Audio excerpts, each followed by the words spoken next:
I'm Ruvan Mendis. I am the Chief Operating Officer of Graze. The purpose of our organisation is that we want to help people enjoy healthy living every day.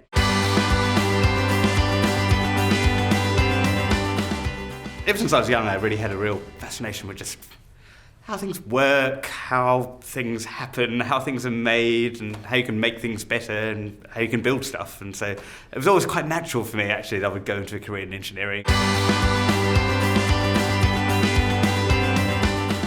I was actually lucky enough to be involved with Engineers Without Borders UK from a very early stage, actually. So I was at Cambridge back in 2002 when it was a very small group of people. I was lucky enough to have a friend who was involved in the very first committee. It was just so great to meet a group of people who were so early on in the engineering, not really in careers, just learning about engineering, who was really committed to using the skills that they were learning to make a difference.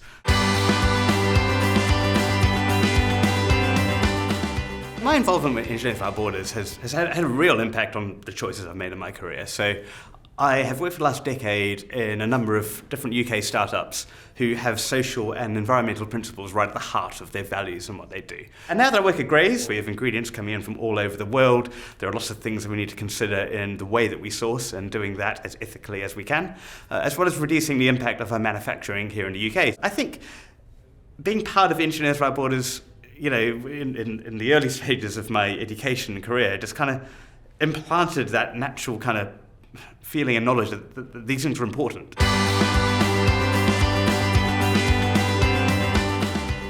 Globally responsible engineering is critical to the future of the planet. We know we've only got one planet, and with the pressures that we are putting on it through, you know, the growth in population, the amount of resource that we're consuming to live the lifestyles that we lead, you know, as engineers, we're really well placed to be the people who try and make some of these decisions that will influence how that actually transpires and how we will actually make decisions that reduce the social and environmental impacts of what we're doing. I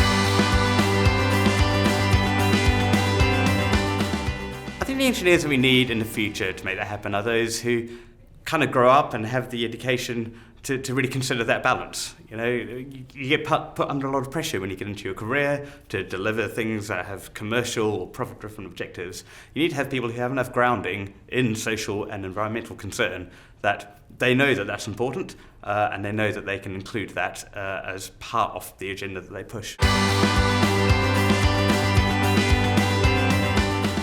It's the interactions with people that make so much more of a difference to what you achieve in life than anything that you're going to do technically.